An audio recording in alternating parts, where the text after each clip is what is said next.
안녕하십니까, 남종입니다. 오늘은 여러분들과 미적분 다 맞는 법, 수능에서 미적분을 다 맞아서 1등급이나 만점을 쟁취해 나가는 방법에 대한 이야기를 좀 드려보려고 합니다. 사실 모든 이과 상위권 학생들에게는 꿈 같은 이야기일 수 있는데 그 구체적인 방법들을 하나씩 알아보도록 하겠습니다. 자, 일단 첫 번째, 고난도 미적분 문항이 얼마나 중요한지부터 사실 말해 못하냐 싶을 정도로 너무 당연한 이야기지만 한번 짚어보도록 하겠습니다. 일단 가장 먼저 준킬러 문제로 출제가 됩니다. 20번 기니디 문제 같은 경우는 뭐 다른 과목에서 출제가 될 수도 있겠지만 미적분에서 출제될 확률이 좀 높은 편이다 라고 생각할 수 있고요. 그러면 난이도가 낮지 않죠. 높은 편입니다. 자, 그리고 29, 30번까지 가지 않더라도 그 앞에 준킬러 주관식 문항들이 있는데 그 두 문항 중에 한 문항 정도는 미적분에서 출제된 사례들이 많기 때문에 일단 준킬러에서도 8점 정도가 미적분에서 도사리고 있다라고 보시면 되고요. 그 다음에 21번, 30번 문제가 미적분에서 출제될 것이다 라고 보는 시각은 가장 일반적인 시각이라고 볼 수 있겠죠. 사실 킬러 문제 3문제가 출제된다 치면 2문제는 미적분에서 출제가 될 것이다. 나머지 한 문제가 수열이냐 아니면 순열조합이나 확률이냐 쪽에 대해서는 의견이 좀 갈릴 수 있겠지만 적어도 2문제가 미적분에서 나왔던 것은 그동안 수능을 미뤄보건대 거의 확실한 이야기죠. 즉 다시 말하면 1등급 이상을 노리는 친구들이라면 절대 놓칠 수 없는 파트이기도 하다, 이런 말씀이기도 합니다. 자, 근데 결론적으로 정리하자면 미적분 고난도 문제를 여러분이 완벽하게 정복하지 않고서는 만점은 당연히 안 되는 거고요.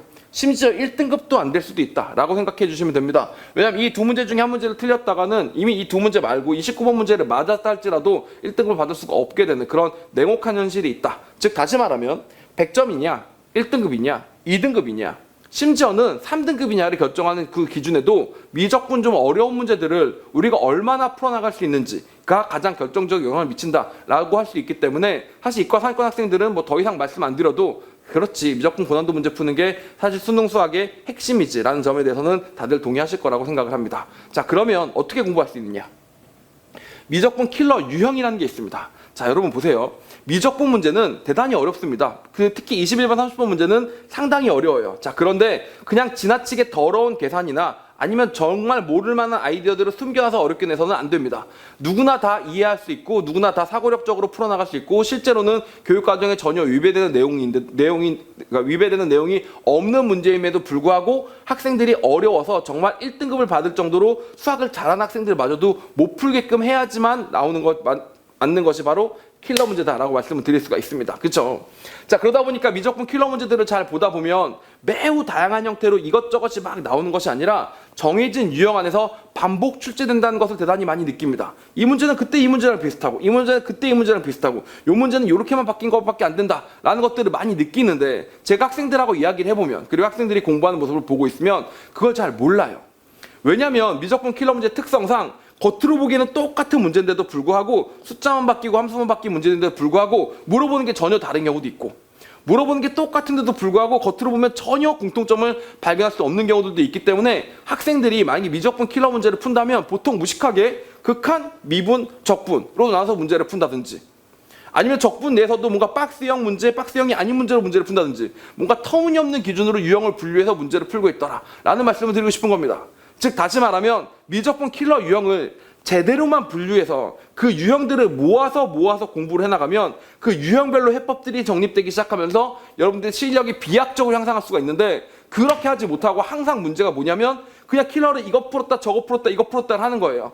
비슷한 문제를 모아서 풀고 그리고 그것에 다시 응용된 버전 문제를 풀어서 하나하나 자기 것으로 만들어 나가야 되는데 그냥 마냥 킬러 문제를 풀고 또 풀면서 많은 계산을 하다 보면 내가 뭘 때문에 뭘 풀었는지도 모르고 기억을 못하는 채로 지나가 버리다 보니 킬러 문제는 영원한 난공불락의 요새가 되었다라는 겁니다. 그래서 그 유형부터 하나씩 짚어봐야 되는데 일단 간단한 것부터 먼저 나눠보도록 하겠습니다. 별로 크게 중요하지 않은 유형 2개입니다. 등비급수와 기하는 사실 여러분 아시다시피 킬러로 출제된다기보다는 4점짜리 문제에서 말리냐 말리지 않느냐를 가르는 요소로밖에 출제되지 않는 거죠. 그렇죠? 근데 이런 문제들은 한번 좀 정리하면서 이렇게 하면 말리는구나 등을 점검해 나가면서 말리지 않게끔 정리하는 정도로 그치시면 되겠고 사각함수 극한과 기하는 2014년도 15학년도까지는 21번, 29번으로 출제된 사례들이 몇몇 있었으나 최근 들어서는 킬러로 출제가 되지 않기 때문에 가벼운 마음으로 공부할 수 있는 주제라고 보시면 됩니다. 아무래도 기하가 섞여 있다 보니까 이과 학생들 입장에서 기하가 나오면 좀 무섭잖아요. 자, 그러다 보니까 완벽하게 마스터했다는 느낌은 없을 수 있겠지만 이런 것들을 먼저 마스터를 해놔야 본격적인 메인 킬러를 공부해 나갈 때 여러분들이 발목 잡는 것들이 없어지게 되겠죠. 자, 그리고 핵심은 지금부터입니다.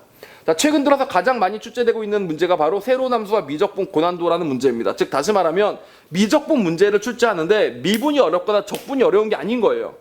거기에 등장하는 함수에 대한 조건이나 설명들이 있는데 그걸 듣고 이게 무슨 함수를 얘기하는지를 학생들이 못 캐치해가지고 못 푸는 경우들이 훨씬 더 많다, 이런 이야기입니다. 자, 무슨 말이냐? 함수가 등장했으면 그 함수가 어떤 함수고 어떻게 정의되고 어떤 조건을 만족시키는지를 학생들이 꼼꼼히 따져봐서 이해를 해야 되는데 그걸 못하다 보니까 문제를 못 푸는 케이스가 최근 들어서 가장 많이 출제가 되고 있고 앞으로의 모든 문제를 푸는데도 중요한 하나의 핵심적인 주제다라고 보시면 됩니다. 자, 그리고요. 또 두 번째로, 그리고 나면 그 문제들이 세로운 함수가 정의가 됐다면 그 다음부터 학생들한테 묻는 것은 이렇게 크게 세 가지로 보시면 됩니다. 결국 그 세로운 함수가 이러이러한 상황에서 미분이 가능하냐, 가능하지 않냐, 이거는 이론을 공부하시면 충분히 해결할 수 있는 문제이기 때문에 배우면 느는 파트라고 보시면 됩니다. 자, 그리고 두 번째, 이 세로운 함수가 어떠한 상황에서는 접하는데 그 접한다는 표현을 돌려 말해서 물어보는 케이스가 바로 극대극소와 최대 최소에 관련된 얘기라고 보시면 돼요. 왜 노란색이냐? 얘네 둘의 출제 빈도가 가장 높기 때문입니다. 최근 들어서는 이 문제가 제일 많이 나오고 있고 누적적으로는 이 문제가 가장 많이 나오고 있기 때문에 만약에 여러분들이 다 공부할 여력이 없으면 이 두 개라도 공부를 해야 된다라고 보실 정도로 가장 중요한 문제다라고 보시면 돼요. 그리고 상대적으로 그 출제 빈도가 조금 떨어지지만 변곡점에 관련된 문제들을 물어보는 경우들도 있습니다. 그래서 접하는 케이스 말고 접할 때도 변곡점에서 접하면 변곡 접선이 되기 때문에 성질이 좀 달라지거든요. 그래서 그런 이유를 물어보는 문제들이 또 있을 수 있다. 즉 다시 말하면 이 네 가지가 미적분의 핵심이다. 선생님, 그럼 적분이 없잖아요. 적분 이렇게 생각해 주시면 됩니다. 치환적분과 부분적분 자체가 어려워지는 케이스들이 있을 수가 있는데 사실 얘는 30번이라기보다는 21번 같은 뭔가 약간 좀 더 쉬운 자리, 29번 같은 약간 좀 더 쉬운 자리에 출제될 확률이 높으므로 이런 문제들도 정리를 해나가는데 핵심은 어디 있다? 요 4개 단어 있다라고 보시면 됩니다. 그래서 저는 이렇게 미적분 킬러 유형을 7개로 분류해서 학생들하고 수업을 하고 여러분들도 공부를 하실 때 이렇게 유형별로 정리를 해나가시면 되는데 이 유형별로 모아놓은 걸 보시면 문제의 겉으로 본 형태가 전혀 다릅니다. 내용은 같은데 겉으로 본 형태가 전혀 다르기 때문에 단원 분류를 해나가거나 하는 과정에서 뭔가 혼란이 있을 수밖에 없었을 겁니다. 자, 그런데 이렇게 제대로 된 분류 문제를 보시다 보면 아, 문제가 정말 비슷비슷하게 출제가 되는구나라는 것들을 느끼실 수가 있을 거예요. 대표적으로 세로운 함수의 미적분 고난도 문제, 이런 문제들을 보시면 여기 안에도 적분이 들어가 있고, 오케이? 자, 그리고 여기 안에도 적분, 여기 안에도 다 적분들이 들어가 있어서 적분이냐 미분이냐가 중요한 게 아니라 이렇게 묻고자 하는 내용에 따라 달라진다는 점을 아셔야 된다라는 말씀 드리고 싶고요. 자, 그럼 어떻게 공부해야 되는지를 한번 해보도록 하겠습니다. 다음 단계를 따라 나가시면 됩니다. 첫 번째, 킬러 분석서 교재에 예제가 수록되어 있습니다. 대표적으로 유명한 문항들입니다. 평가원 문제들이고요. 그런 유명한 문제들을 풀어보시면 됩니다. 평가원 문항이 없는 경우, 적절한 평가원 문항이 없는 경우는 제가 만든 문제를 집어넣어 놨습니다. 그래서 예제 문제를 풀고 나면 잘 풀릴 수도 있고 풀렸는데 올바른 정리법이 없을 수도 있고 그리고 실제로 못 풀 수도 있고, 자, 그런 상태에서 강의를 들으시면 됩니다. 자, 강의를 듣는다는 것은 수업을 듣는다는 것도 되지만 아니면 분석서에 써있는 제가 타이핑을 쳐서 칼럼 형식으로 다 써놓은 그 이론을 읽어보시는 것도 방법이 됩니다. 수업을 듣는 것과 분석서를 읽는 것은 같아요. 분석서를 읽어주는 게 제 수업이라고 생각해 주시면 됩니다. 물론 그냥 또박또박 읽는 건 아니고 그냥 당연히 좀 더 강의스럽게 설명을 드리긴 하겠지만 적어도 내용적으로는 서로 일치한다라고 보시면 되는 거죠.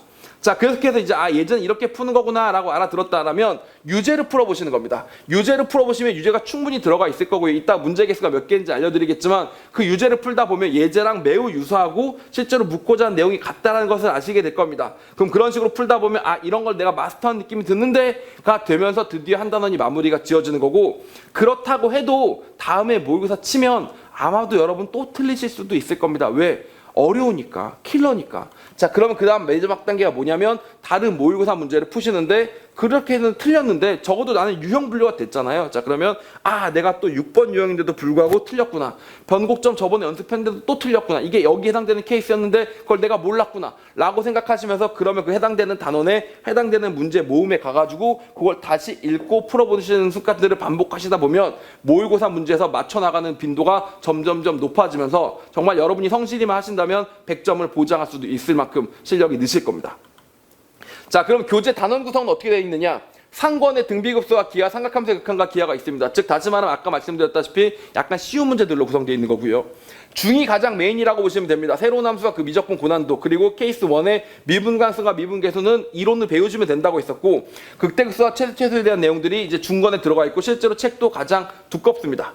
자, 그리고 세 번째로 변곡점은 자주 나오진 않지만 변곡점, 그리고 또 특별히 매개 변수로 이렇게 소단원이 하나 더 들어가 있고 치환적분과 부분적분 고난도 문제까지 풀어보시면 적어도 미적분 문제들을 한번 쫙 둘러가서 보는 게 되는 거니까 수업의 진행도 이렇게 진행됩니다. 1, 2, 3으로 진행하는 게 아니라 여기서부터 진행해서 거꾸로 가서 이렇게 마무리가 지어질 겁니다. 왜? 이 세 가지가 가장 중요하니까 하루라도 빨리 중요한 문제를 풀어나가시는 게 여러분의 점수 향상을 느낄 수 있는 그런 계기가 될 것이기 때문에 그렇습니다. 자, 그래서 제가 추천하는 것은 한 단원별로 일주일의 시간을 투자하는 겁니다. 예제 문제 충분히 풀어보고 그리고 다시 강의도 충분히 공부하는데 예제 문제 푸는데 하루, 그 강의 듣는데 또 하루, 그 다음 다시 유제 문제 푸는데 며칠이 들어간다고 생각을 한다면 일주일별로 단원 하나씩을 소화해 나가실 수 있을 거고요. 물론 잘하는 친구들이라면 하루에 한 단원도 충분히 소화해 나갈 수 있는 양이긴 합니다. 그러면 일주일이면 미적분을 끝낼 수가 있겠죠. 자, 그럼 문항은 어떻게 되느냐? 학생들이 많이들 궁금해합니다. 문항의 개수를 제가 쭉 해봤는데 전체 문항은 208문항이 들어가 있습니다. 208문항 중에서 평가원 기출문항이 59문항이 들어가 있으니까 약 한 3분의 1이 조금 안 되는 거죠. 이런 문제들이 예제나 아니면 기준을 잡아주는 역할을 한다라고 보시면 되겠고, 교육청 사관학교처럼 여러분이 잘 알고 있는 문제들도 똑같이 46문제가 들어있습니다. 즉 다시 말하면 둘이 합치면 105문제니까 절반 정도는 평, 교, 사 중에서 정말 수능 킬러에 나와도 적합하다라고 싶은 문제들을 싹 모았다라고 보시면 되고요. 자, 그러면 나머지 절반은 뭐로 이루어져 있느냐? 절반 중에 나머지 절반은 지방교육청, 다시 말하면 뭐 대구교육청, 영남교육청, 전북교육청처럼 지역에서만 치러진 모의고사 같은 경우는 학생들이 문제를 거의 못 만난 경우들이 많은데 여기도 문제가 좋은 문제들이 많아요. 전부 다 수록한 것이 아니라 걸러내서 좋은 것들만 골라내서 딱 평가원스러운 것들만 골라내서 문제들이 수록되어 있고, 심지어는 고위교육청 문제도 일부 있습니다. 이게 물론 삼각함수 극한 쪽이나 등비급수와 기하 쪽에 몰려있긴 하지만 일부 있어서 그런 문제가 43제가 있을 테니까 여러분들 입장에서 약간 생소한 처음 보는 문제들을 만나실 수가 있을 거고요. 그리고 제가 만든 문제들이 있습니다. 제가 만든 문제는 개인적으로 마테시스라고 분류를 해놨는데 그 문제가 60제가 똑같이 들어가 있습니다. 평가원 기출문제랑 교육청 사관학교만으로는 모든 내용들을 커버할 수가 없기 때문에 직접 만들었다든지, 유지가 부족한 경우에는 뭔가 연습하기엔 학생들이 문제가 좀 부족하다 느껴지는 경우에는 마테시스 문제들을 만들어서 제가 채워 넣었기 때문에 적어도 100문제 정도는 처음 보는 문제로 이루어져 있을 것이고, 여러분 이렇게 100문제를 정말 진지하게 문제를 풀어보시다 보면 실력이 부쩍부쩍 는다는 사실을 알 수가 있을 겁니다. 여태 풀었던 문제가 100개였다는 셈이죠. 그래서 새롭게 푸는 문제가 100개가 되니까 실력이 얼마나 늘겠습니까? 자, 여러분 미적분 문제의 킬러 문제까지 만점을 받아나갈 수 있는 만큼 실력을 쌓는다는 것은 모든 이과 학생들의 꿈이자 최종 목표라고 할 수가 있습니다. 그리고 여러분들이 그것을 해나가는데 제 이 강의가 403 미적분 강의가 큰 도움이 될 거라고 크게 프라이드를 가지고 만든 그런 강의고요. 그리고 실제로 교재에도 많은 정성을 기울였으니까 여러분들이 이 정성을 받으셔서 그리고 여러분의 노력을 합치셔서 그래서 그 좋은 결과로 환원하여서 정말 좋은 결과가 있길 바랍니다. 제가 유튜브 커뮤니티에다가 글을 하나 써놨습니다. 여러분이 그 글에 댓글로 저는 덕분에 100점을 받았습니다. 96점을 받았습니다. 1등급을 받았습니다. 라고 감사 인사를 수능 끝나고 올릴 수 있도록 저도 강의에 최선을 다하도록 하겠습니다. 여러분들도 문제를 푸는데 정말 집중과 진지함을 다하시기를 진정으로 바라겠습니다.